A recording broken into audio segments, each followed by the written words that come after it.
Bismillahirrahmanirrahim. Assalamualaikum warahmatullahi wabarakatuh.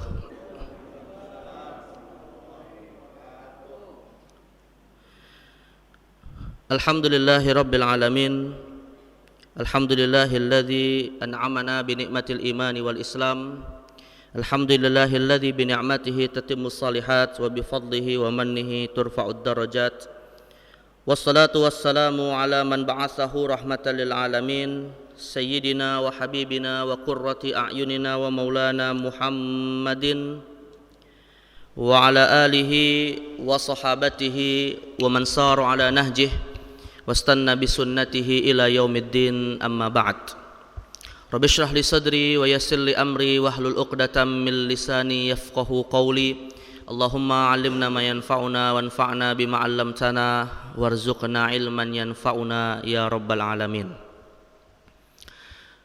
Bapak Ibu kaum muslimin jamaah yang dimuliakan Allah Subhanahu wa taala dan yang saya hormati, alhamdulillah kita bersyukur pada Allah Azza wa Jal pada kesempatan di waktu yang diberkahi oleh Allah ini, di waktu duha di waktu subuh yang didoakan oleh Nabi sallallahu alaihi wasallam keberkahan. Allahumma barik li ummati fi bukuriha, dan juga di tempat yang diberkahi oleh Allah Subhanahu wa taala, afdalul biqa'i fil ardi, sebaik-baik tempat di muka bumi ini, dan juga insyaallah di kegiatan dan acara yang diberkahi oleh Allah Subhanahu wa taala, yang mana kita pada pagi hari ini dihadiri oleh para malaikat Allah yang disebutkan dalam hadis riwayat Imam Muslim, sayyahun, ya, malaikat-malaikat yang senantiasa mencatat nama-nama dan amal-amal orang-orang yang senantiasa menghadiri majelis ilmu. Kita bersyukur kepada Allah Subhanahu wa taala diberikan keberkahan-keberkahan tersebut, yang mana tentunya kalaulah bukan atas kehendak dan inayah dari Allah Subhanahu wa taala, kita tidak akan bisa hadir di tempat yang mulia ini. Dan tentu kita berharap setiap apa yang kita lakukan dari amal-amal ibadah kita yang bersifat mahdoh ataupun ghairu mahdoh, semuanya diterima di sisi Allah Subhanahu wa taala.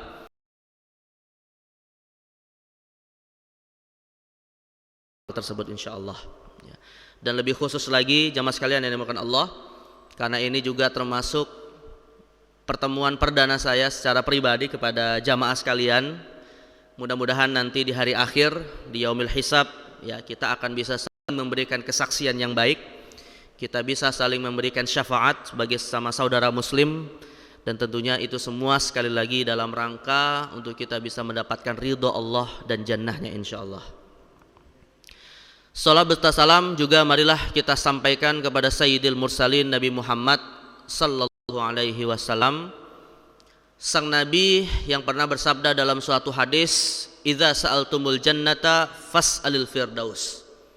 Kalau kalian menginginkan kepada Allah Subhanahu wa taala berupa surga, maka Nabi sallallahu alaihi wasallam memotivasi kita jangan segan-segan untuk langsung meminta surga tertinggi Allah, yaitu surga Firdaus. Karena itu mudah-mudahan kita termasuk orang-orang yang nanti di hari akhir bukan hanya berharap surga Allah saja, tapi juga kita berharap bisa memasuki surga yang dimasuki oleh Nabi Muhammad sallallahu alaihi wasallam berupa Jannatul Firdaus. Jamaah kaum muslimin yang dimuliakan Allah Subhanahu wa taala, seperti yang tadi disampaikan, ya insyaallah kesempatan di pagi hari ini kita akan membahas satu tema yang ini sebenarnya merupakan tema yang pada saat ini dan bahkan setiap saat sangat dibutuhkan, ya, oleh setiap muslim, khususnya dalam konteks ketika semangat beragama umat Islam itu sudah cukup baik untuk kita lihat hari-hari ini, ya. Tetapi di sisi yang lain, semangat beragama itu pun harus diimbangi dengan ilmu yang lurus, ya, dengan ilmu yang diwariskan oleh para ulama dari Nabi Muhammad sallallahu alaihi wasallam. Karena kalau semangat beragama itu tidak diimbangi dengan ilmu yang benar, jamaah sekalian, Rasulullah sallallahu alaihi wasallam kemudian memperingatkan kita kepada satu pemahaman yang itu sempat muncul di masa Nabi dan semakin mengkristal di masa sahabat-sahabat Nabi sallallahu alaihi wasallam. Ya, pemahaman yang cukup menyimpang, pemahaman yang bahkan Nabi SAW memperingatkan kepada kita, ya, jangan sampai kemudian kita jatuh kepada pemahaman tersebut. Ya, pemahaman ini kemudian belakangan disebut dengan paham Khawarij. Ya, pemahaman yang dengan sangat mudah memvonis, ya, tuduhan-tuduhan yang kurang tepat kepada sesama saudara Muslim. Ya, khususnya apalagi kalau kemudian vonis itu jatuh kepada vonis kafir. Karena Nabi SAW bersabda dalam suatu hadis, man qala li akhihi ya kafir faqad ba'a ahaduhuma.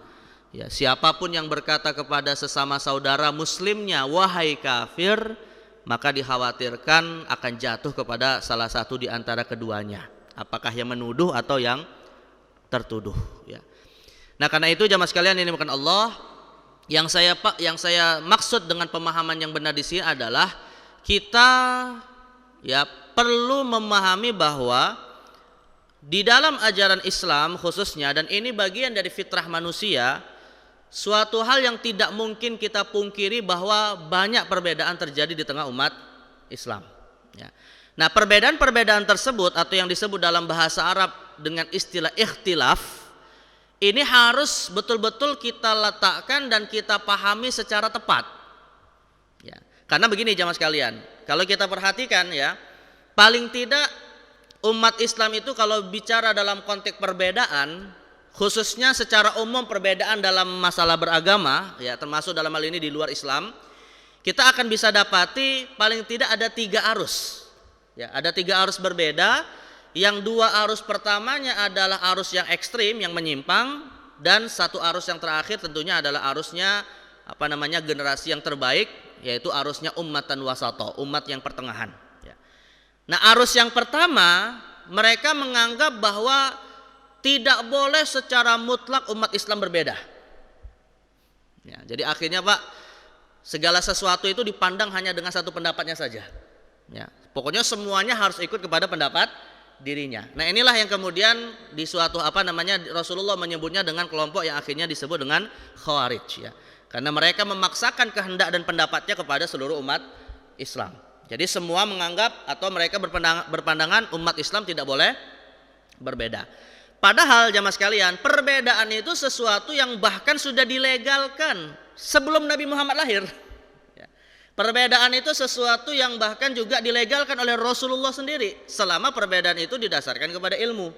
Ya, kalau kita misalnya Pak membaca di dalam Al-Quran surah An-Naml misalnya, ya, di situ dikisahkan bagaimana 2 orang nabi, ayah dan anak berbeda pendapat. Siapa Pak? Dalam surah An-Naml diceritakan 2 nabi yang berbeda pendapat. Nabi Daud dan Nabi Sulaiman, ya. Yaitu dalam kasus ketika ada, ya, seorang peternak, ternaknya itu kemudian memasuki ladang tetangganya dan kemudian memakan habis tanaman tetangganya. Dan akhirnya si pemilik tanaman datang kepada Nabi Daud sebagai hakim saat itu, sebagai raja, ya, mengadukan apa yang terjadi pada tanamannya tersebut. Lantas bagaimana Pak? Nabi Daud alaihissalam kemudian memutuskan hukum. Kata Nabi Daud alaihissalam, ternak-ternak yang tadi memakan habis tanamannya harus diberikan kepada pemilik tanaman. Itu pendapat Nabi Daud. Nah, Nabi Sulaiman alaihissalam yang saat itu ada di dalam majelis tersebut kemudian memberikan masukan dan memberikan ide yang lain. Kata Nabi Sulaiman, wahai ayahanda, aku punya pendapat yang berbeda. Ya, kalau menurutku, ya, tanaman yang tadi dirusak itu memang harus diperbaiki sebagai tanggung jawab oleh pemilik ternak. Ya. Dan selama tanaman itu diperbaiki, hewan ternak yang dimiliki si peternak boleh dimanfaatkan oleh pemilik tanaman, susunya kah ataupun apapun yang datang dari hewan tersebut. Tapi nanti ketika tanaman itu sudah baik, maka hewan ternak itu akhirnya dikembalikan kepada pemilik ternak tersebut.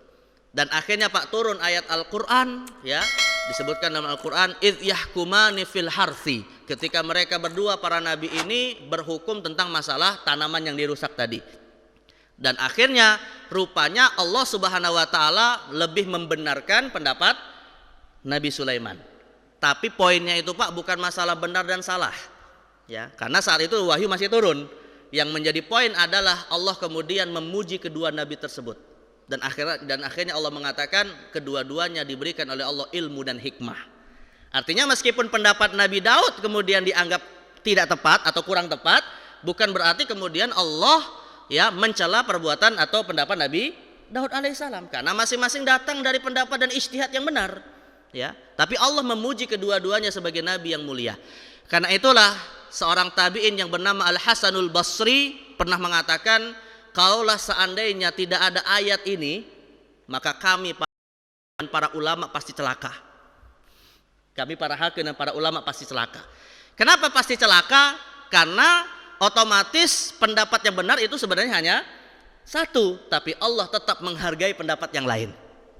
Ya, kalau seandainya ini tidak ada ayat ini, ya maka kami akan celaka karena tidak ada seorang pun yang bisa memastikan pendapatnya pasti benar secara mutlak. Ya. Nah, jadi saya katakan jemaah sekalian, harus pertama memahami bahwa tidak ada yang namanya perbedaan, dan ini pendapat yang menyimpang karena hakikatnya telah bertentangan dengan Al-Quran dan bahkan praktek Nabi Muhammad Sallallahu Alaihi Wasallam. Nanti lebih detailnya contoh-contohnya kita sebutkan lainnya. Baik, kemudian yang kedua jemaah sekalian, ada arus lainnya juga. Arus lain yang sebaliknya bertentangan secara diametral dengan kelompok yang pertama. Menganggap semua atau menganggap segala hal itu akan ada perbedaannya. Dan menganggap semua perbedaan itu benar. Bahkan sekalipun perbedaan itu pada wilayah-wilayah yang sebenarnya hakikatnya bukan perbedaan sebenarnya, tapi penyimpangan. Ya. Nah, ini kelompok yang kedua ini biasanya kita sebut dengan kelompok liberal. Ya, kelompok liberal, Pak, yang salah satu keyakinannya adalah semua agama adalah sama, gitu ya. Semua agama dianggap datang dari Allah. Mau dia nyembah siapapun, yang penting kalau dia nyembah Tuhan pada dasarnya adalah Muslim, gitu ya. Akhirnya mereka menganggap semua perbedaan adalah boleh. Nah, ini juga pendapat yang menyimpang, ya, pendapat yang menyimpang juga, karena yang namanya perbedaan itu memang diakui di dalam Islam, tapi tidak semua perbedaan. Nah, maka sikap pertengahan yang diajarkan oleh para ulama kita itu adalah sikap yang mana kita bisa memilah-milah mana perbedaan yang boleh, mana perbedaan yang tidak boleh.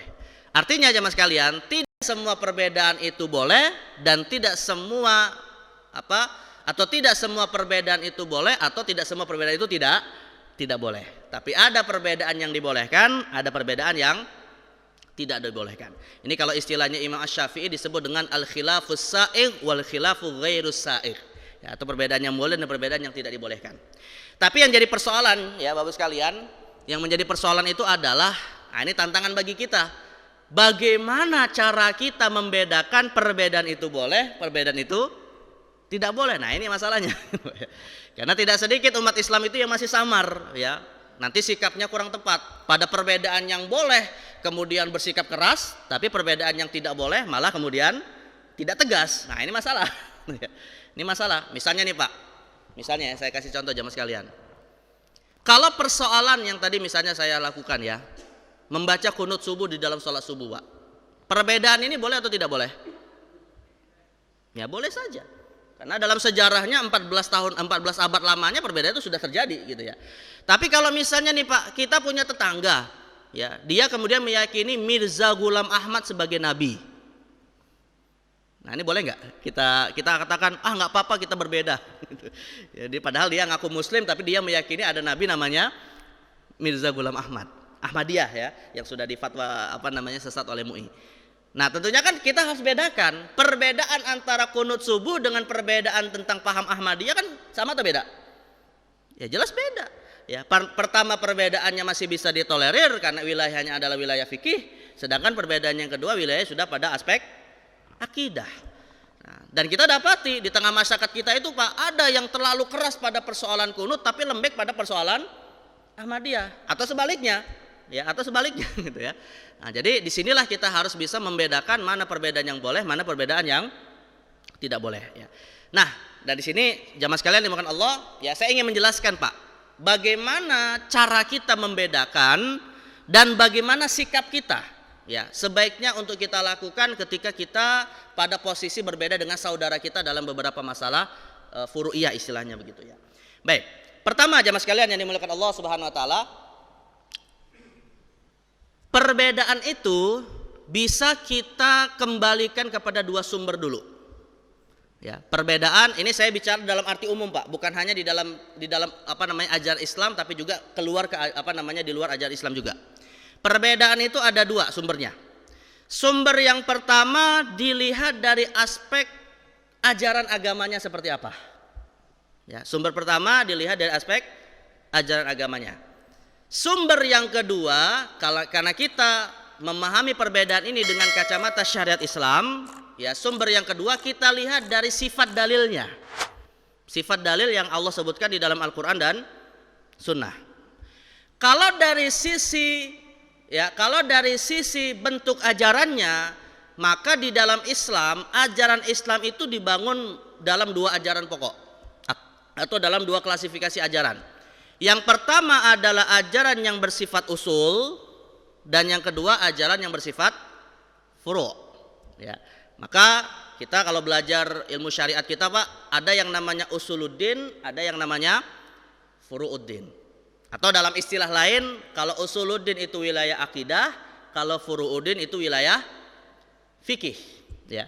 Maka Imam Abdul Fattah As-Sihristani berkata dalam kitabnya Al-Milal wan Nihal, fal usulu maudu'u ilmil kalami wal furu'u maudu'u ilmil fiqhi. Usul itu objek ilmu akidah. Ilmunya namanya ilmu akidah. Sedangkan furu itu objek ilmu fikih. Nah, di sini jamaah sekalian, kita harus bisa betul-betul membedakan, Pak.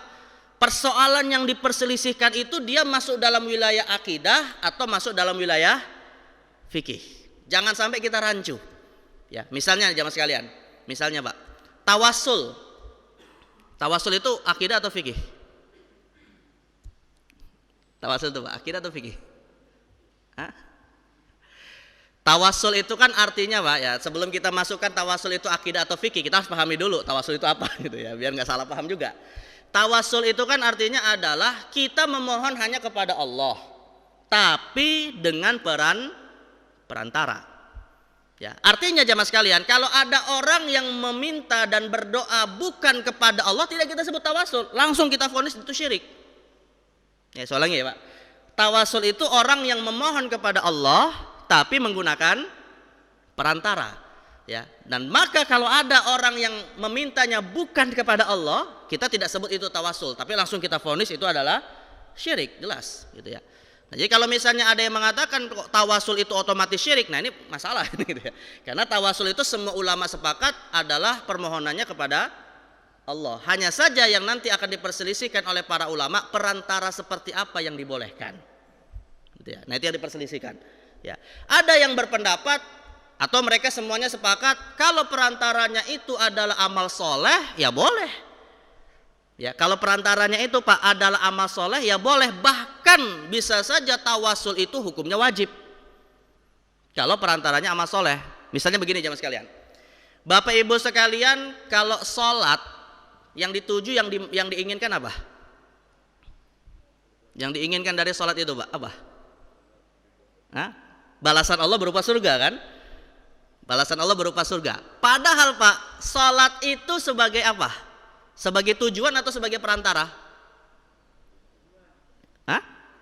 Tujuan apa perantara? Perantara sebenarnya. Bukan sholatnya yang menjadi poinnya, tapi tujuan dari sholat itu yaitu mengharapkan ridho Allah. Karena itulah jemaah sekalian, Nabi SAW menginformasikan kepada kita, kita masuk surga bukan karena amal soleh kita, Pak, tapi murni atas rahmat Allah Subhanahu Wa Taala. Tapi nggak mungkin kita bisa dapat rahmat Allah kalau kita tidak beramal soleh. Gitu ya. Nah, disinilah kita harus pahami, amal soleh itu wasilah atau perantara, tujuannya adalah rahmat Allah Subhanahu Wa Taala. Makanya Nabi SAW bersabda dalam suatu hadis riwayat Imam Muslim. Kata Nabi SAW, "Ma minkum min ahadin illa qad kutiba." Nabi SAW mengatakan dalam suatu hadis, bukan hadis ini. Rasul mengatakan, kata Nabi SAW, Rasul mengatakan, la yudkhilukumul jannata amaluh. Ya, kata Nabi, la yudkhilukumul jannata amaluh. Tidaklah seorang di antara kalian masuk surga dengan amal solehnya. Sahabat bertanya kepada Nabi SAW, Pak, wala anta ya Rasulullah, apakah anda juga masuk surga bukan karena amal soleh ya Rasulullah? Rasul mengatakan, wala ana illa annallaha qad taghammadani bimaghfiratin wa rahmah. Aku pun masuk surga bukan karena amal solehku, tetapi karena Allah telah memberikan kepadaku curahan rahmat dan karunia-Nya. Nah, hadis ini hati-hati dipahami, Pak, ya. Hati-hati dipahami. Karena ada sebagian orang menyimpulkan, lah Nabi aja nggak dijamin masuk surga gitu ya. Karena hadis ini tadi mengatakan, apakah Anda juga masuk surga bukan karena amal ya Rasulullah? Rasul mengatakan, aku juga masuk surga bukan karena amal. Nah, ini kalau orang kemudian motong hadis sampai sini, Pak, akhirnya kesimpulannya Nabi belum dijamin masuk surga. Padahal hadis berikutnya Rasul katakan apa? Illa annallaha qad taghammadani bimaghfiratin wa rahmah. Namun Allah telah memberikan kepadaku anugerah rahmatnya.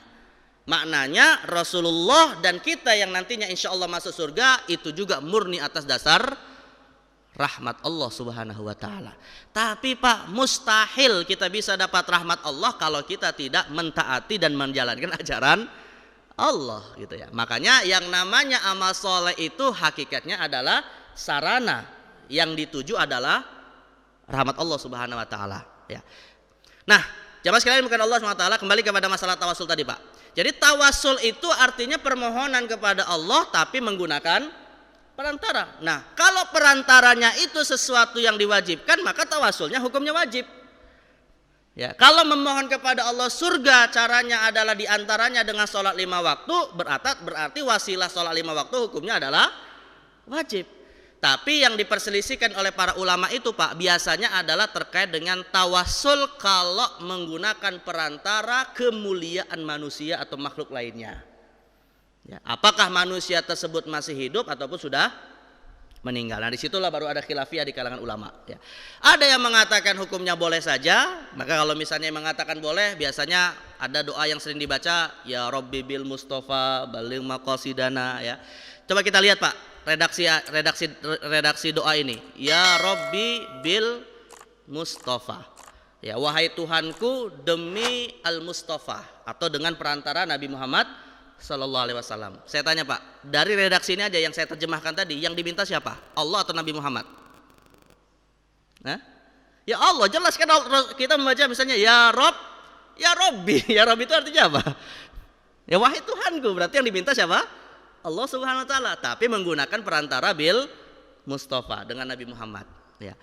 Nah, ini pendapat yang mengatakan boleh menganggap ya doa seperti ini nggak ada masalah, karena yang diminta tetap adalah Allah dengan kemuliaan Nabi Muhammad SAW. Tapi kita tidak mengingkari juga Pak, ada pendapat yang mengatakan itu tidak boleh ya, dengan alasan bahwa Umar bin Khattab radhiyallahu anhu ketika masa paceklik dan kemudian meminta kepada Allah istisqa menggunakan tawasul kepada paman Rasulullah yang masih hidup gitu ya, dan tidak menggunakan tawasul kepada Nabi Muhammad yang sudah wafat misalnya. Tapi yang ingin saya katakan Pak, ya yang saya ingin katakan ya, masalah tawasul itu sebenarnya bukan masalah akidah, tapi semua ulama rata-rata mengatakan itu persoalan fikih. Persoalan fikih. Kenapa? Karena semua ulama sepakat ketika seseorang bertawasul yang diminta adalah siapa? Allah Ta'ala. Lah kalau yang diminta bukan Allah, ya kita tidak sebut tawasul, itu syirik namanya gitu ya. Ya, jadi yang diminta adalah Allah, tapi perantaranya seperti apa, disinilah baru kita sebut ada wilayah khilafiyah. Bahkan Syekh Nasiruddin Al-Albani di dalam kitab Aqidah Thahawiyah yang menolak tawasul kepada Nabi Muhammad pun menganggap itu wilayah fikih, bukan wilayah akidah ya. Nah, jadi sekali lagi ucapan-ucapan seperti ini Pak, jangan kita masukkan sebagai wilayah akidah. Kita letakkan dulu atau kita pahami dulu ini wilayahnya akidah atau wilayahnya fikih ya, itu satu. Yang kedua jemaah sekalian, yang kedua kita bisa melihat perbedaan sumbernya juga dari sisi dalil, dari aspek dalil. Dalil di dalam Islam dari aspek kualitasnya itu bisa dibedakan menjadi dua. Pertama dalil yang qat'i, kedua dalil yang dhanni. Jadi kalau masalah agamanya ada usul, ada furu' atau akidah dan fikih. Sedangkan kalau dari sisi dalilnya ada yang qat'i, ada yang dhanni. Ada qat'i, ada dhanni. Sederhananya qat'i itu adalah dalil yang kesimpulan hukumnya disepakati, tidak berpotensi melahirkan perbedaan. Tapi kalau yang namanya dhanni adalah suatu dalil yang berpotensi untuk perselisihkan kesimpulan hukumnya. Saya kasih contoh sederhana Pak, Bapak sekalian, saya kasih contoh tentang masalah fikih ya, yang nanti akan kita lihat ulama dalam satu ayat di satu sisi menyepakati satu hal, tapi di sisi yang lain berselisih pada hal yang lain. Misalnya ya, Allah Subhanahu wa taala berfirman dalam surah Al-Maidah tentang masalah praktek wudu. dalam praktek wudu. Allah mengatakan, ya ayyuhalladzina amanu idza qumtum ilas salati faghsilu wujuhakum wa aydiyakum ilal marafiqi wamsahu bi ru'usikum wa arjulakum ilal ka'bain. Ya. Jadi Allah mengatakan dalam ayat ini, wahai orang beriman, jika kamu hendak mendirikan salat, faghsilu wujuhakum, basuhlah wajahmu, wa aydiyakum ilal marafiq, kedua tanganmu sampai ke siku, kemudian wamsahu bi ru'usikum wa arjulakum ilal ka'bain, dan usaplah kepala dan kedua kakimu sampai ke mata kaki. Fokuskan jemaah sekalian, fokuskan kepada firman Allah, wamsahu bi ru'usikum. Ya, usaplah kepalamu. Nah, pada potongan ayat ini jemaah sekalian, semua ulama sepakat, nggak ada khilafiyah, bahwa yang namanya mengusap kepala itu termasuk rukun wudu. Ya, 4 mazhab sepakat. 4 mazhab semuanya sepakat, mengusap kepala adalah rukun wudu. Ya. Tapi mereka berbeda pendapat jamaah sekalian. Batasan usapannya berapa banyak? Batasannya yang diperselisihkan. Mengusapnya disepakati, tapi batasannya diperselisihkan. Dan mereka berbeda pendapat terkait dengan batasannya gara-gara satu huruf, Pak, di dalam Al-Quran. Gara-gara ada huruf ba. Huruf ba. Kalau kita bicara basuh wajah, Pak, coba kalau kita lihat ayatnya ya. Ketika Allah mengatakan membasuh wajah, faghsilu wujuhakum, basuhlah wajahmu. Ada nggak huruf ba di situ? Nggak ada kan? Faghsilu wujuhakum, nggak ada huruf ba. Ya, basuhlah wajahmu. Maka untuk wajah semua ulama sepakat seluruh yang disebut wajah harus dibasuh.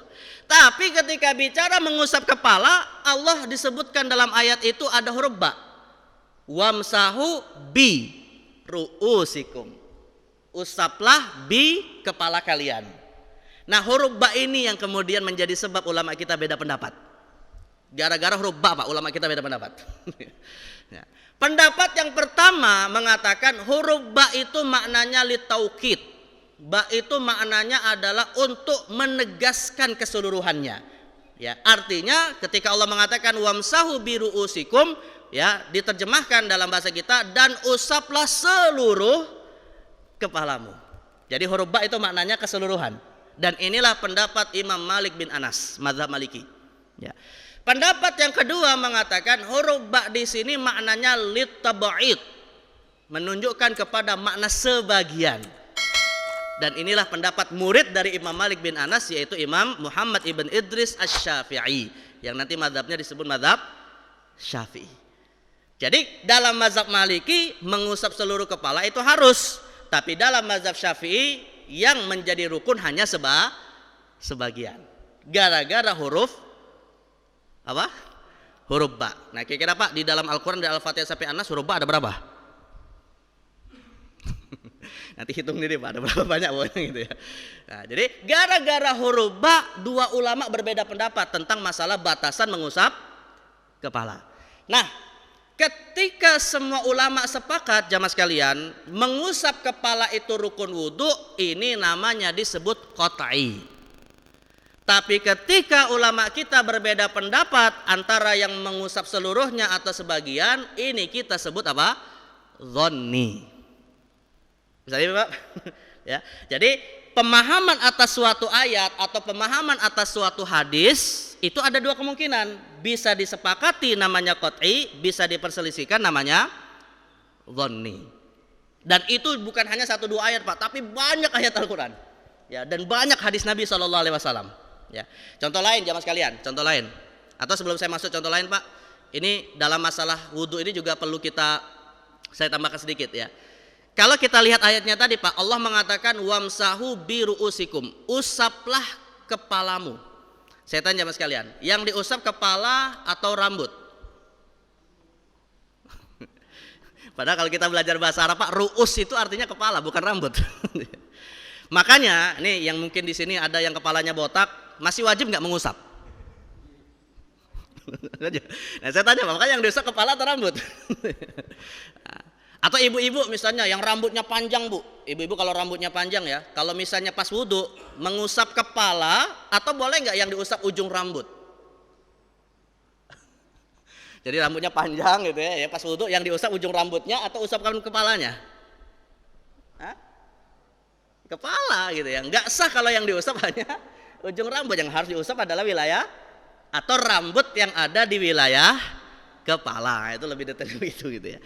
Dan yang kedua jamaah sekalian, ini persoalan sederhana tapi tidak sedikit yang nggak paham nih Pak. Apa beda antara mengusap dengan membasuh? Kalau wajah, tangan, kedua kaki kan membasuh. Tapi kalau kepala mengusap. Bedanya apa? Dikit. Bedanya dikit. Nah kalau dikit Pak, Rasulullah itu wudhu cuma satu mut air ya, satu gelas kecil air yang nggak nyampe 1 liter. Dikit juga. Ya. Hah? Bedanya begini jamaah sekalian. Ya, sederhananya Pak, membasuh itu mengalir, mengusap itu tidak mesti mengalir. Ya, atau kalau misalnya kita prakteknya sedikit, misalnya tangan kita telukupkan gini Pak ya. Ini tangan kita telukupkan gini, kita tuangkan air, ada nggak genangan air di sini? Nah, lalu kita tumpahkan, itu namanya membasuh. Ya, maka ketika ditumpahkan ke wajah, tangan dan kedua kaki harus mengalir. Tapi setelah kita tumpahkan, masih ada nggak titik-titik air yang sedikit? Masih ada kan sisa-sisa air? Nah, disitulah kita sebut mengusap. Maka kalau kita bicara kepala nggak mesti membasuh, tapi minimal apa? Mengusap. Karena kalau kepala dibasuh itu bukan wudhu Pak, namanya kerimbat. Nah, jadi cukup mengusap aja. Nah, jadi Islam menetapkan ya minimal adalah mengusap. Bahkan kalau misalnya sampai membasuh itu termasuk tabzir. Ya, kalau misalnya kepala kemudian sampai dibasuh itu termasuk bagian dari israf. Ya, berlebih-lebihan dalam menggunakan air. Ya, bahkan Rasulullah SAW melarang kita Pak, sekalipun kita wudhu di sungai pun nggak boleh berlebihan. Ya, makanya Rasulullah pernah mencela sahabatnya yang bernama Sa'ad bin Abi Waqqas ketika berwudhu di sungai sampai jebar-jebur gitu ya. Akhirnya kata Sa'ad, ya air banyak ya Rasul gitu ya. Nggak apa-apa wudhu jebar-jebur gitu ya. Tetap meskipun engkau di laut sekalipun wudhunya tetap harus menjaga kehematan ya, untuk kita belajar tentang iktisad gitu ya. Baik. Nah, ini tentang masalah apa namanya wudhu. Jadi bisa dipahami ya, ada yang qat'i, ada yang dhonni ya. Contoh lain ya Mas kalian. Contoh lain qat'i dan dhonni ya. Contoh lain qat'i dan dhonni. Misalnya adalah jika ditemukan 2 ayat Al-Quran atau 2 hadis Nabi yang secara zahir bertentangan. Ya, antara 2 ayat atau 2 hadis yang secara zahir, itu artinya secara tampak bertentangan. Ya, padahal hakikatnya agama ini tidak pernah bertentangan, tapi seakan-akan bertentangan menurut pemahaman kita manusia. Misalnya jemaah sekalian. Nah, ini seorang istri kalau ditinggal mati suaminya, berapa iddahnya? Ibu-ibu harus tahu nih Bu. Ibu-ibu harus tahu nih ya. Jadi kalau suaminya meninggal, ada yang namanya iddah. Iddah itu maknanya masa di mana tidak boleh dia menikah. Ya. Berapa lama Bu? 3 bulan? Hah? 4 bulan? 10 hari. Nah, jawabannya betul. 4 bulan 10 hari. Ya, jadi Allah mengatakan ya Mas kalian, walladzina yatawaffawna minkum wa yadharuna azwaja yatarabbasna bi anfusihinna arba'ata asyhuri wa asyra. Seorang istri yang ditinggal mati oleh suaminya, maka dia harus memasuki masa iddah selama 4 bulan 10 hari. Selama 4 bulan 10 hari itu istri harus melakukan berkabung, berada di dalam rumahnya dan tidak boleh keluar rumah kecuali ada kebutuhan yang mendesak, dan tidak boleh menikah. Ya, itu bagi istri 4 bulan 10 hari. Tapi kalau suami, ada nggak iddahnya Pak? Misalnya istrinya hari ini meninggal, ada nggak iddahnya? Pagi meninggal boleh nggak sore harinya nikah lagi? Ya nggak apa-apa, kalau untuk suami nggak masalah gitu ya. Ya ibu-ibu jangan tersinggung gitu ya. Memang gitulah syariat kita gitu ya. Ya jadi bahkan ya sekalipun istrinya nggak meninggal pun boleh nggak suaminya nikah lagi? Ini kalau bicara nikah sama nggak nikah ini panjang nanti. Baik, satu itu ya jemaah sekalian. Tapi di ayat yang lain Pak, di ayat yang lain Allah mengatakan wa ulatul ahmali ajalahunna an yadhna hamlahun. Dan jika seorang istri dalam kondisi hamil lalu dia diceraikan oleh suaminya, iddahnya adalah sampai melahirkan. Iddahnya sampai melahirkan. Pertanyaannya jemaah sekalian, bagaimana kalau istri tersebut suaminya meninggal dan dia juga hamil? 4 bulan 10 hari atau melahirkan? Yang mana? Allah mengatakan dalam surah Al-Baqarah, istri yang ditinggal wafat suaminya iddahnya selama 4 bulan 10 hari. Tapi dalam surat yang lain, kalau tidak salah surah At-Thalaq atau surah At-Tahrim ya, Allah mengatakan kalau dalam kondisi hamil dia iddahnya sampai melahirkan. Nah pertanyaannya, bagaimana kalau istri itu suaminya meninggal dan dia hamil? Yang mana Pak? Iddahnya yang 14 bulan hari atau yang melahirkan? Hah? Dalam masalah ini ulama kita beda pendapat. Itulah yang disebut dhonni. Tapi jamaah sekalian, semua ulama sepakat istri yang ditinggal wafat suaminya harus iddah, mau dia hamil ataupun tidak hamil. Itulah yang disebut qat'i. Jadi iddahnya qat'i, tapi batasan iddahnya dhonni. Nah, oh ya perbedaannya Pak ya. Nah, dalam masalah ini mayoritas ulama berpendapat iddahnya melahirkan. Iddahnya melahirkan. Misalnya ya, suaminya hari ini meninggal, besok melahirkan, selesai itu iddah. Ya, pendapat mayoritas ulama. Bahkan ini pendapat 4 mazhab dari Hanafi, Maliki, Syafi'i, Hambali. Tapi ada satu pendapat dari Sayyiduna Ali ibn Abi Thalib radhiyallahu anhu, beliau mengatakan iddahnya adalah ab'adul ajalaini, yaitu mana masa yang paling lama. Mana masa yang paling lama? Kalau seandainya ya si wanita yang ditinggal wafat suaminya itu tadi dia baru hamil 1 bulan, berarti antara melahirkan dengan 4 bulan 10 hari mana yang paling lama Pak? Yang melahirkan, karena bisa sampai 9 bulan atau 8 bulan gitu ya. Tapi kalau misalnya sudah umur kehamilannya 7 bulan, berarti kan tersisa biasanya 1 bulan kan? Maka iddahnya 4 bulan 10 hari. Dilihat mana yang paling jauh antara melahirkan atau 4 bulan 10 hari. Dan ini pendapat Sayyiduna Ali bin Abi Thalib radhiyallahu anhu. Tapi kalau mayoritas ulama berpendapat tidak, tetap iddahnya adalah melahirkan. Dan termasuk pendapat Sayyiduna Umar bin Khattab radhiyallahu anhu. Tapi yang ingin saya tegaskan Pak, beginilah syariat kita. Ada hal-hal yang disepakati namanya qat'i, ada hal-hal yang diperselisihkan namanya dhonni ya. Baik, masih ada waktunya enggak Pak? Ini kita baru bicara sumber. Sampai jam 7. Oh, saya pikir sampai buka puasa Pak. Nanti kalau waktunya ini tolong samain aja ya. Baik, jadi dari sisi sumber agama ada 2 ya, ada usul, ada furu', ada akidah, ada fikih. Dari sisi dari sisi jenis dalilnya ada yang qat'i, ada yang dhonni. Nah, keempat hal ini Pak, usul, furu', qat'i, dhonni, kita kemudian mixer, kita kawinkan, dan akhirnya konsep perkawinan keempat hal inilah yang nanti akan kita sebut sebagai jenis-jenis ikhtilaf. Akan kita sebut dengan istilah jenis-jenis perbedaan pendapat. Ya. Yang pertama, masalahnya akidah, dalilnya qat'i. Persoalannya akidah dan dalilnya tidak ada perselisihan di antara umat Islam tentang maknanya. Untuk masalah yang seperti ini pilihannya cuma 2, antara Islam atau antara iman dan kekafiran. Misalnya Pak ya, masalah akidah. Misalnya masalah akidah itu adalah tentang keesaan Allah. Ayatnya qul huwallahu ahad. Katakanlah Allah itu esa atau Allah itu satu. Jamaah sekalian, ada nggak ulama atau ada nggak umat Islam yang berselisih pendapat tentang keesaan Allah? Nggak ada kan? Nah, maka ini masalah yang disebut akidah, dalilnya qat'i. Dalam masalah yang seperti ini maka pilihannya cuma 2, beriman atau kafir. Beriman atau kafir.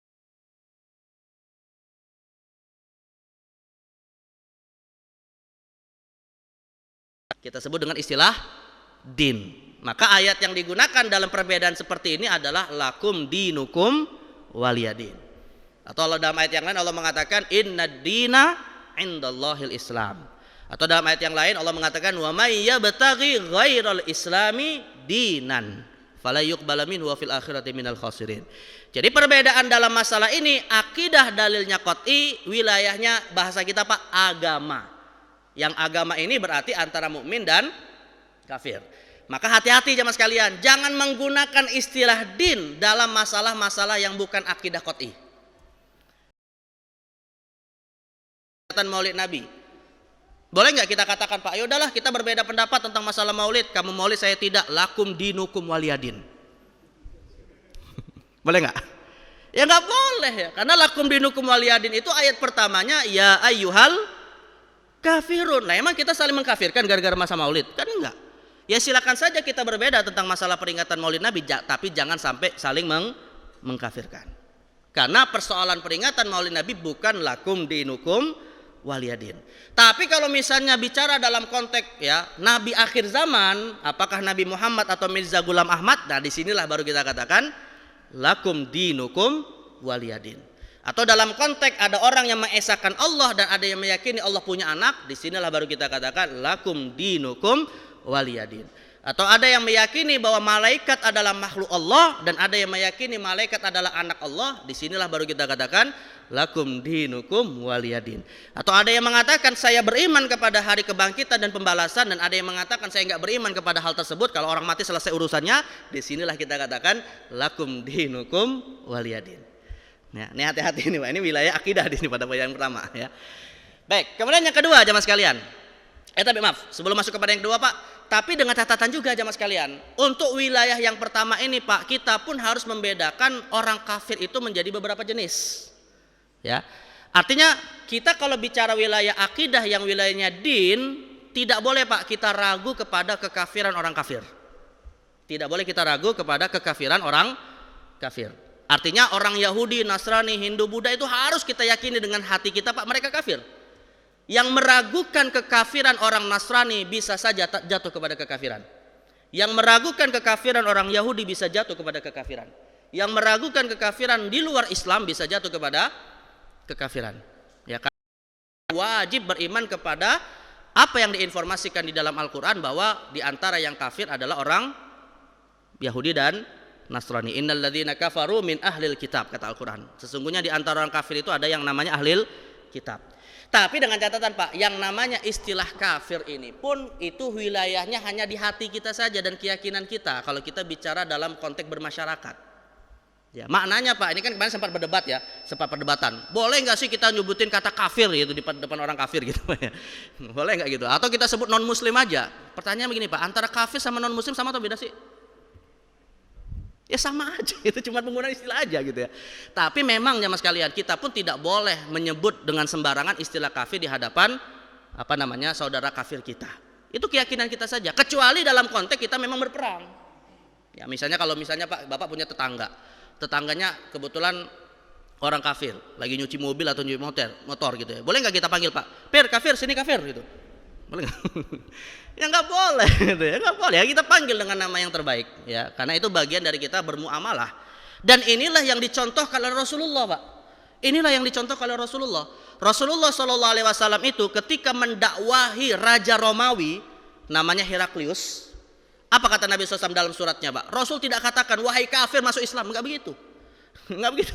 Rasul katakan kepada Raja Heraklius dalam surat yang tercatat dalam banyak riwayat, ya, min Muhammadin Rasulillahi ila Herakl azimir Rum aslim taslam yu'tikallahu ajrakal marrataini fa in abaita fa alaika itsmal arisyiyin.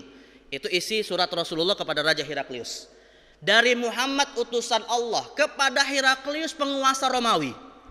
Ya, masuk Islamlah kamu maka engkau akan selamat, tapi kalau engkau tidak mau masuk Islam maka engkau akan menanggung dosa-dosa kelompok Irisiyin. Nah lihat, kalau kita lihat suratnya Pak, ada nggak Rasul katakan wahai Heraklius yang kafir masuk Islamlah kamu gitu? Ya nggak ada. Rasul malah memujinya, ya, meletakkan posisinya sebagaimana dia diletakkan oleh kaumnya. Ya, itu sebagai bagian dari kita mendakwahi non Muslim. Ya. Nah jadi sekali lagi Pak, wajib kita yakini di luar Islam kafir, tapi dalam konteks kita bermuamalah ya jangan kita panggil mereka dengan kafir ya. Baik, ini satu. Yang kedua jamaah sekalian, perbedaannya itu wilayahnya zonni dan akidah. Saya sedikit percepat Pak ya, karena sudah ada isyarat kayaknya nih Pak. Ini isyarat buka puasa nih Pak. Yang kedua ya, perbedaannya dalam masalah akidah tapi dalilnya zonni. Akidah dalilnya zonni ya. Perbedaan seperti ini akan melahirkan konsep tentang ahlus sunnah dan ahlul bid'ah. Konsep tentang ahlus sunnah dan ahlul bid'ah, yang mana perbedaannya disebut dengan firqah. Perbedaannya disebut dengan firqah, bukan din. Ya. Maka dalam konteks inilah Rasulullah mengatakan sataftariku ummati ala thalathatin wa sab'ina firqah. Umatku akan terpecah menjadi 73 firqah. Tapi lihat Pak, catatan besarnya adalah Rasul mengatakan umatku. Berarti kalau umatku masih muslim enggak? Nah, masih muslim. Artinya jemaah sekalian, kita tidak pungkiri Pak, ada saudara kita beberapa keyakinannya menyimpang. Tapi keyakinan yang menyimpang itu tidak mengeluarkannya dari Islam. Misalnya Pak, seperti kelompok yang tadi saya sebutkan di awal, Khawarij. Ya, mereka yang dengan mudah mengkafirkan kita misalnya yang berbeda pendapat. Tapi mereka tetap sholat, tetap syahadat. Kita katakan dia muslim bukan? Muslim, tapi penyimpangan keyakinannya kita katakan itu termasuk maksiat. Makanya umat Islam itu Pak, umat Islam itu ada dua. Ada umat Islam yang taat, ada umat Islam yang maksiat. Umat Islam yang maksiat ada dua lagi. Maksiatnya karena syahwat, maksiatnya karena syubhat. Kalau maksiatnya karena syahwat, ya misalnya seperti penzina, pembunuh, peminum khamar, itu namanya maksiat karena syahwat. Tapi ada maksiatnya bukan karena syahwat Pak, maksiatnya di sini, di pemahaman. Ya, yang mudah mengkafirkan sesama muslim, kemudian yang meyakini bahwa misalnya para sahabat Nabi itu atau mereka yang mudah mencela para sahabat Nabi, ya gara-gara para sahabat kemudian menjadi khalifah sebelum Ali bin Abi Thalib yang nanti kita sebut dengan kelompok Syiah misalnya, ya. Dan beberapa kelompok-kelompok yang menyimpang lah, ya. Nah, mereka ini selama masih bersyahadat jamaah sekalian, kita sebut mereka saudara muslim kita. Tapi penyimpangan beragamanya tentu tidak kita katakan itu perbedaan yang boleh. Tetap harus kita ingatkan dengan dakwah ya yang benar sesuai dengan ajaran Rasulullah, yaitu ajaran Ahlus Sunnah wal Jamaah. Tapi nggak boleh kita bermudah-mudahan memvonis kafir selama mereka mengucapkan dua kalimat syahadat. Ya, makanya kalau misalnya Bapak Ibu sekalian Pak, Bapak Ibu misalnya pergi ke Iran. Iran itu termasuk negeri yang mayoritasnya kelompok menyimpang dari kelompok Syiah. Tapi kalau Bapak Ibu sholat di sana di masjid-masjid Syiah, selama sholatnya dari ruku takbir sampai salam sama seperti kita Pak, ya sah sholat jamaah kita, sekalipun imamnya Syiah. Ya, tapi kesyiahannya tetap kita katakan sesat dan menyimpang. Makanya kesimpulannya jamaah sekalian, setiap yang kafir itu sesat, tapi tidak setiap yang sesat otomatis kafir. Ini kaidah nih Pak, ini kaidah ya. Setiap yang kafir sesat, tapi tidak setiap yang sesat otomatis kafir. Nah, ini wilayahnya akidah, tapi dalilnya masih dhonni. Ya. Baik, yang ketiga dan yang keempat Pak. Yang ketiga wilayahnya fikih. Yang ketiga dan yang keempat wilayahnya fikih. Tapi yang ketiga fikihnya dalilnya qat'i, sedangkan yang keempat fikihnya dalilnya dhonni. Kalau fikih yang dalilnya qat'i jamaah sekalian, misalnya seperti kewajiban sholat 5 waktu, seperti kewajiban zakat mal, seperti kewajiban puasa Ramadan. Ada nggak Pak ulama kita beda pendapat bahwa sholat 5 waktu itu wajib? Nggak ada kan, semua sepakat. Ya, mazhab Hanafi mengatakan sholat 5 waktu wajib, mazhab Maliki wajib, mazhab Syafi'i wajib, mazhab Hambali wajib, semua sepakat wajib. Maka ini namanya disebut masalah fikih dalilnya qat'i.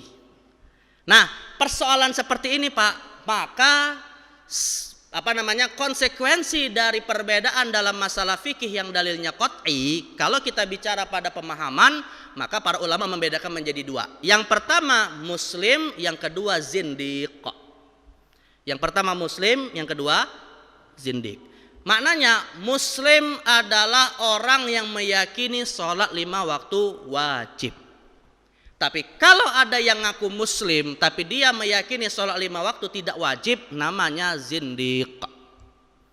Misalnya kalau ditanya Pak, kenapa kamu sholat bagaimana sikapmu terhadap sholat 5 waktu? Lalu dia bilang, sholat 5 waktu itu bagi saya nggak wajib. Saya sudah sampai makom wali.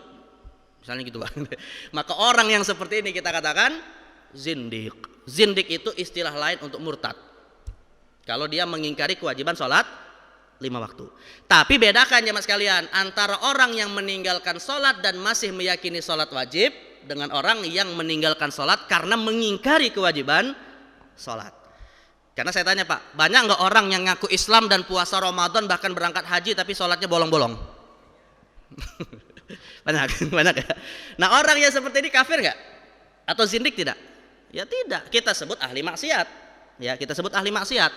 Tapi kalau dia sampai level mengatakan sholat tidak wajib, nah disitulah baru kita sebut sindik. Jadi bedakan antara yang meninggalkan dengan yang mengingkari, itu dua hal yang berbeda, Pak. Mirip sama seperti gini jamaah sekalian. Antara orang yang berzina dengan yang menghalalkan zina itu dua hal yang berbeda. Ya. Berzina tapi tetap meyakini zina haram, dia dosa. Tapi tetap muslim. Tapi kalau dia sampai pada level menghalalkan zina meskipun tidak melakukannya, maka bisa dikategorikan zindik. Ya, zindik. Makanya Imam Abu Ja'far At-Tahawi pernah mengatakan, Pak, ini kaidahnya. Imam Abu Ja'far At-Tahawi dalam kitab Aqidah At-Tahawiyah pernah mengatakan, la nukaffiru ahadan min ahlil kiblati bidzanbin ma lam yastahillu.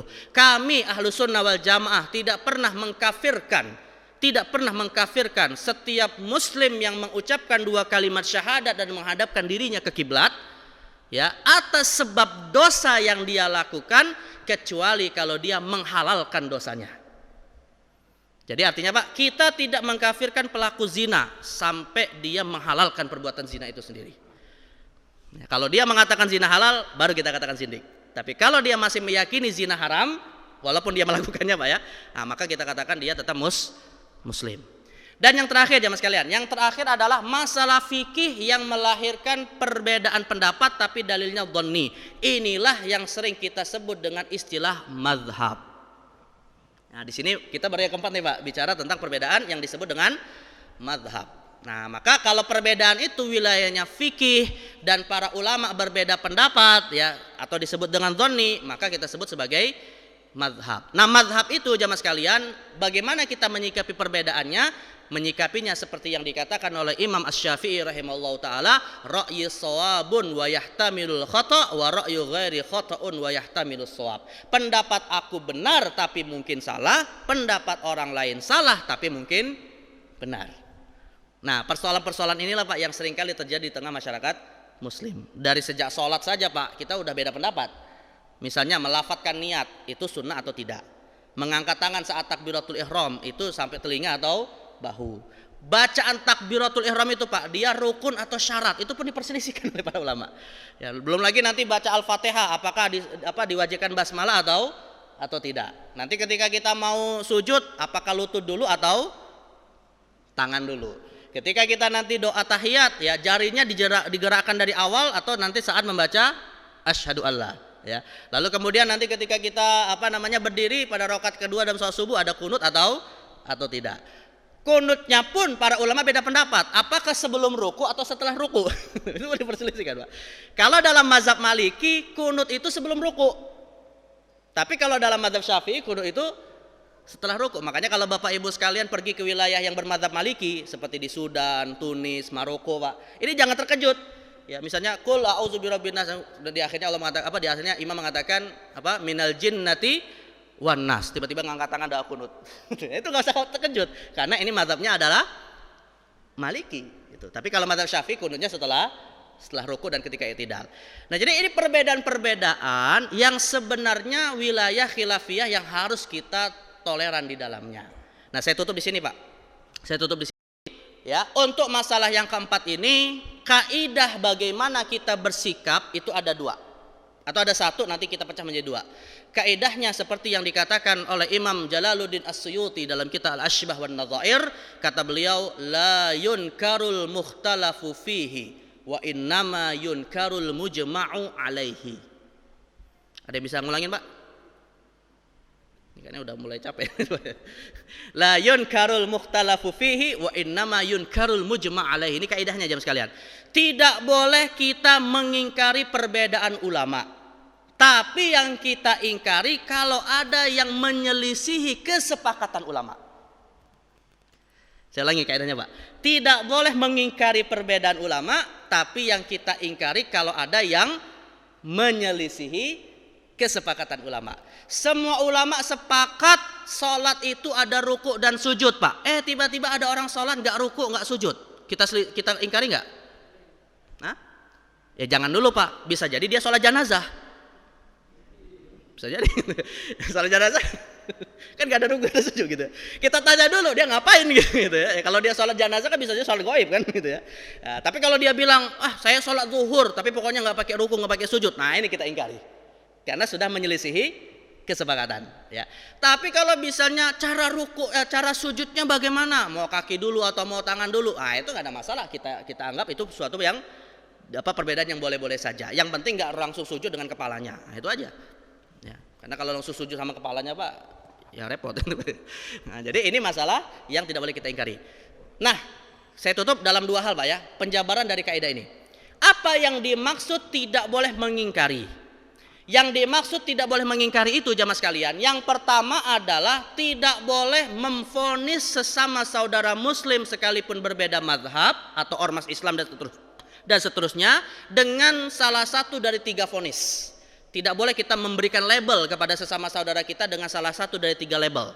Pertama, tidak boleh takfir, mengkafirkan. Yang kedua, tidak boleh tafsik, memfasikkan. Dan yang ketiga, tidak boleh tabdi', ya, menuduhnya sebagai ahli bid'ah. Ya, jadi tidak boleh mengkafirkan, memfasikkan atau mengahli bid'ahkan. Ya, itu satu. Dan yang kedua jamaah sekalian, yang dimaksud tidak mengingkari adalah tidak menjadikan perbedaan mazhab itu sebagai objek untuk kita melakukan amar ma'ruf nahi mungkar. Karena amar ma'ruf nahi mungkar hanya kita lakukan pada hal-hal yang jelas-jelas disepakati mungkar. Contoh misalnya Pak, boleh nggak? Yuk kita di bulan Rabiul Awal ini kita bentuk GAM. Apa itu? Gerakan anti maulid.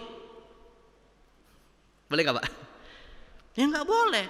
Tapi yang harus kita buat adalah GAM, gerakan anti miras. Nah itu baru sepakat. Nah, karena yang namanya miras memang kemungkaran yang harus kita ingkari. Tapi kalau persoalan maulid ya sudah. Ya, pendapat aku benar bisa saja salah, pendapat orang lain salah tapi bisa saja benar. Yang melakukannya silakan, tidak melakukannya juga tidak masalah, ya.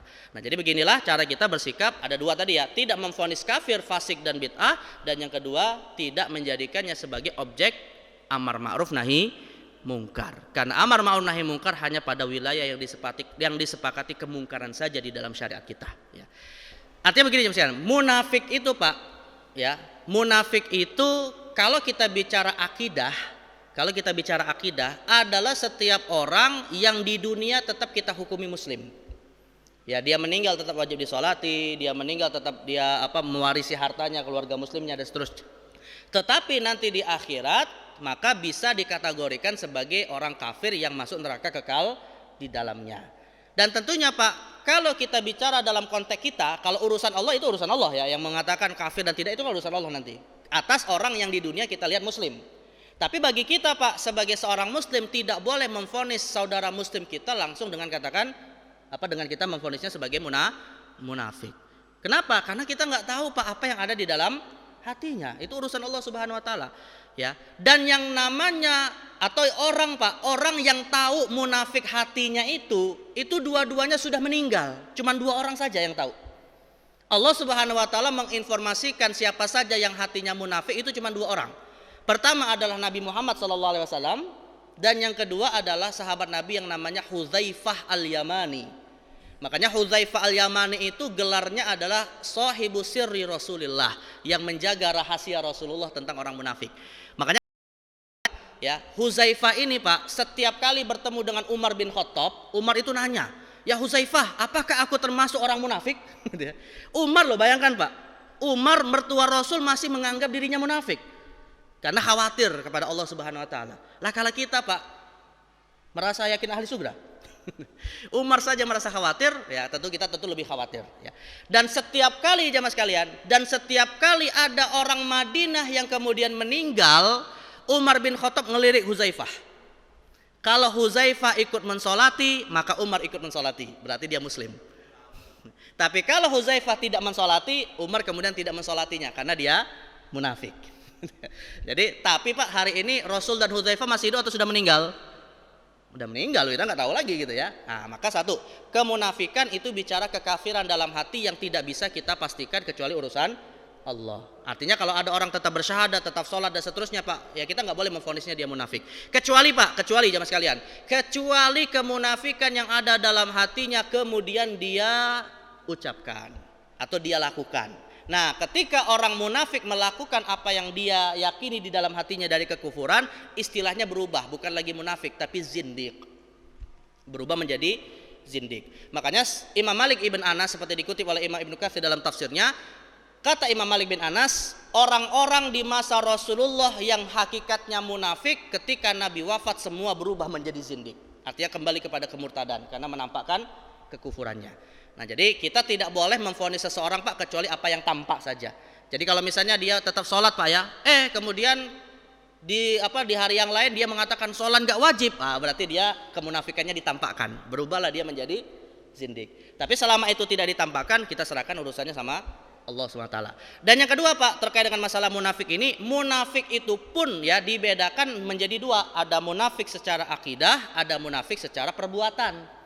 Kalau munafik secara akidah di akhirat termasuk ahli neraka kekal di dalamnya. Innal munafiqina fid darkil asfali minan nar. Orang munafik itu nerakanya yang paling bawah. Tapi kalau munafik terkait dengan perbuatan Pak, kalau munafik terkait dengan perbuatan ini tidak kafir. Ya, tapi Rasulullah semacam memberikan tanda-tanda saja di antara tanda orang munafik.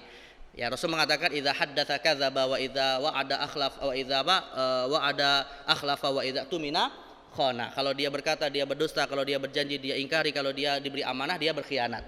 Nah, saya tanya Pak, orang Islam bohong banyak enggak? Orang Islam mengingkari janji banyak enggak? Orang Islam berkhianat terhadap amanah banyak enggak?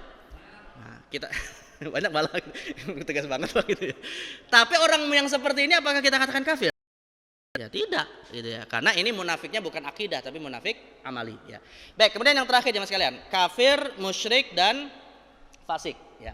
Kafir, musyrik dan fasik jemaah sekalian, ini sebenarnya ada dua.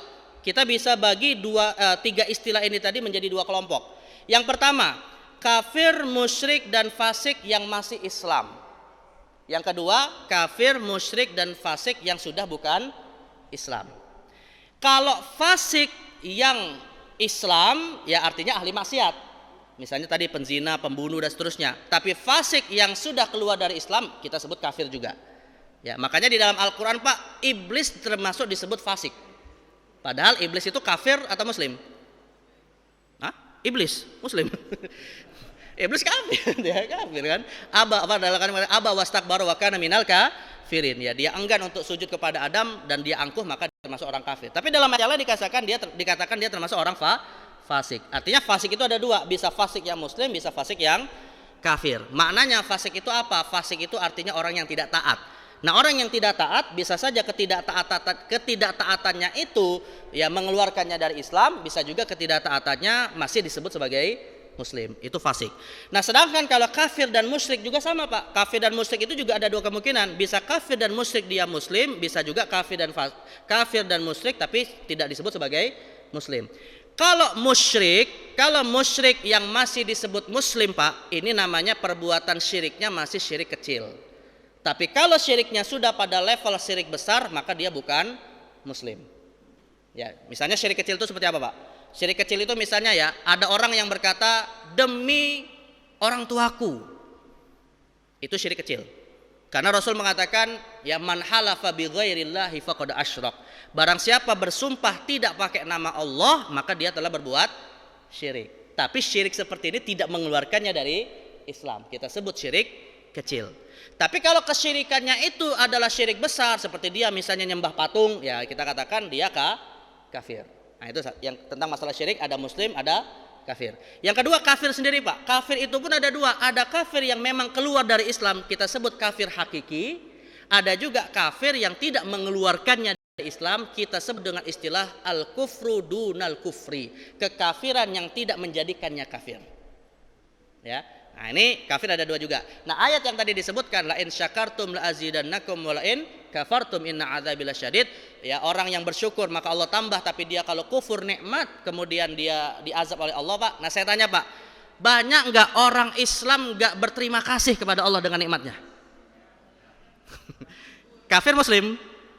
Ya muslim, tapi muslim yang kufur nikmat namanya gitu. Bukan muslim yang keluar dari Islam gitu ya.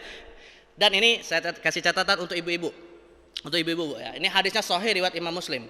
Rasulullah pernah menceritakan kepada kita ketika beliau Mi'raj ke Sidratul Muntaha dan diperlihatkan surga dan neraka. Rasul menginformasikan, aku dapati di neraka penduduk terbanyaknya adalah Wanita.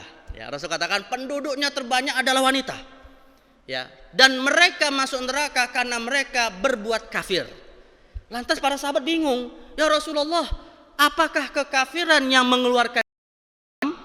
Ya, akhirnya Rasul mengatakan tidak, bukan karena mereka keluar dari Islam, tapi karena mereka melakukan kufranul asyir.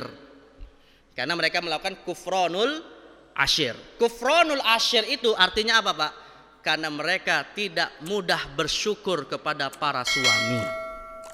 Dan akhirnya Rasul, kalau suaminya setiap hari berbuat baik kepada dirinya, tiba-tiba ada satu hari suaminya jatuh kepada kesalahan, maka dengan sangat mudah sang istri berkata, aku tidak pernah mendapati dirimu melakukan kebaikan.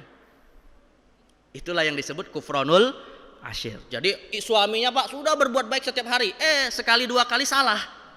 Manusiawi enggak? Manusiawi, satu dua kali dia salah. Ketika salah itulah si istri lupa dengan semua kebaikan suaminya. Di situ Rasul katakan penyebab terbanyak ahli surga, ahli neraka adalah kaum wanita. Dan Rasul menyebutnya apa tadi, Pak? Kufranul asyir. Kufur yang tidak mengeluarkannya dari Islam. Bahasa lainnya, Pak, bahasa lainnya adalah kufur nikmat. Nah, jadi kafir itu ada dua ya. Ada kafir yang mengeluarkan dari Islam, ada kafir yang tidak mengeluarkan dari Islam. Nah, maka ya apa namanya? Kalau kafir, syirik, fasik ada dua. Ada yang keluar dari Islam, ada yang tidak keluar dari Islam. Tapi kalau yang namanya fasik, maka ya fasik pun sama sebenarnya. Ada fasik yang mengeluarkan dari Islam, juga ada fasik yang tidak mengeluarkan dari Islam. Nah, di sini kita harus hati-hati ya, harus hati-hati untuk mengatakan mana yang keluar dari Islam dan mana yang tidak keluar dari Islam. Setiap kafir adalah sesat. Setiap yang kafir pasti sesat. Tapi tidak setiap yang sesat otomatis kafir. Nah, itu kaidahnya, Pak ya. Jadi kalau ada orang-orang yang menyimpang akidahnya, Pak, selama dia mengucapkan dua kalimat syahadat dan penyimpangannya tidak mengeluarkan dari Islam, dia tetap disebut muslim, tapi di akhirat dikategorikan ahli maksiat yang mungkin bisa masuk neraka terlebih dahulu. Ya, jadi makanya tadi saya katakan, Pak, ahli maksiat itu ada dua. Nah, di ahli maksiat itu ada dua. Ahli maksiat yang pertama karena syahwat, ya, syahwat itu tidak sesat, tapi dia memang melakukan pelanggaran. Tapi ada juga ahli maksiat yang karena sebabnya syubhat, ada pemahaman. Ya, seperti tadi saya sebutkan kelompok Khawarij, dulu di sejarah kita punya namanya kelompok Mu'tazilah, Murji'ah dan seterusnya ya. Kelompok-kelompok yang menyimpang dalam masalah akidah, tapi mereka masih mengucapkan dua kalimat syahadat. Artinya, Pak, di luar ahlus sunnah. Makanya kita ini sebagai muslim, Pak, tidak hanya mengucapkan dua kalimat syahadat dan akhirnya kita menjadi muslim. Kalau kita ingin selamat juga di akhirat nanti dan tidak masuk neraka, maka juga kita bersyahadat dan memilih akidah yang benar, yaitu akidah ahlus sunnah wal jamaah. Tapi di luar ahlus sunnah wal jamaah ada juga umat Islam yang menyimpang. Tadi misalnya seperti Syiah, Khawarij, Mu'tazilah, ya, dan seterusnya. Nah, mereka-mereka ini termasuk ahli maksiat yang di akhirat nanti, ya mudah-mudahan termasuk mereka yang dikeluarkan dari api neraka. Ya, jadi walaupun masuk neraka dulu, tapi ya apa namanya, selama mereka masih ada tauhid la ilaha illallah dalam dirinya, mereka akan masuk surga. Tapi jamaah sekalian, kalau kita bicara surga dan neraka, Pak, jangan berpikir yang penting masuk surga walaupun masuk neraka dulu. Jangan banget ya. Karena di dalam Al-Qur'an dikatakan satu hari di akhirat itu ka alfi sanatin mimma ta'uddun. Ya, satu hari di akhirat itu sama dengan 1000 tahun di dunia. Jadi kalau misalnya udahlah masuk neraka nggak apa-apa sehari aja gitu, atau 1 detik aja, Pak, nggak usah berpikir begitu. Ya, tetap kita berharap kepada Allah, ya Allah masukkan aku ke dalam surga tanpa hisab. Ya, tanpa hisab. Kenapa? Karena, Pak, meskipun ada ahli maksiat, tapi bisa saja di akhir hayatnya Allah kasih kesempatan dia taubat.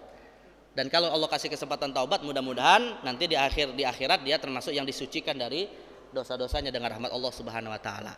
Tapi orang-orang yang kemudian tidak bertaubat, Pak, tapi tetap pada kemaksiatan dan perbuatan atau keyakinan menyimpangnya, namun dia masih bersyahadat, ya bisa saja nanti di hari kiamat masuk neraka terlebih dahulu. Dan orang-orang yang pertama, orang-orang yang awalnya dimasukkan neraka, Pak. Nah, ini di dalam hadis riwayat Imam Muslim juga disebutkan, orang-orang yang awalnya dimasukkan ke dalam neraka jahanam itu nanti disebut oleh Nabi SAW, lalu ketika dia dikeluarkan dari neraka dan masuk surga dengan istilah jahannamiyun.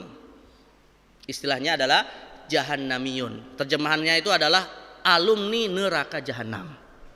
Nah, itu. Ada begitu gitu ya. Jahanam itu alumni neraka jahanam ya.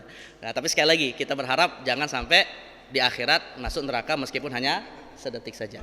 Jadi sekali lagi kesimpulannya Pak ya, setiap yang kafir adalah sesat, tapi tidak setiap yang sesat adalah kafir. Nah, baik jamaah sekalian yang dimuliakan Allah Subhanahu wa taala, mungkin ini yang bisa saya sampaikan ya terkait dengan fikih ikhtilaf. Mudah-mudahan bisa dicerna berapa puluh persennya Pak ya dari awal sampai akhir ya.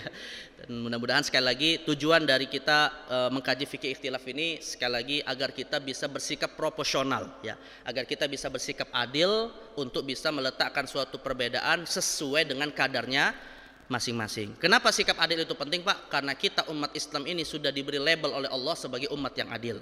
Nabi Allah Subhanahu wa taala berfirman di dalam Al-Qur'an, "Wa kadzalika ja'alnakum ummatan wasata." Dan kami telah menjadikan kalian umat Islam sebagai umat wasat. Umat wasat itu artinya umat pertengahan yang bisa mengukur segala sesuatu sesuai dengan proporsinya. Sembari Nabi SAW bersabda menafsirkan ayat ini dalam Sahih Bukhari, yang dimaksud dengan umat wasat adalah umat yang adil. Adil itu artinya ya kalau akidah, kalau fikih ya fikih, kalau disepakati ya disepakati, kalau diperselisihkan ya diperselisihkan. Jadi tidak dicampur adukan dan tidak disamakan segala perbedaan ini ya. Baik jemaah sekalian yang dimuliakan Allah Subhanahu wa taala, mudah-mudahan apa yang kita bahas ini manfaat. Ya, qul qouli hadza astaghfirullah li wa lakum. Wassalamualaikum warahmatullahi wabarakatuh. Allahumma salli wa sallim ala Muhammad wa hasil bihi lil maram salamun ala man atadhal maqam biqalbin salimin wajadi ihtiram.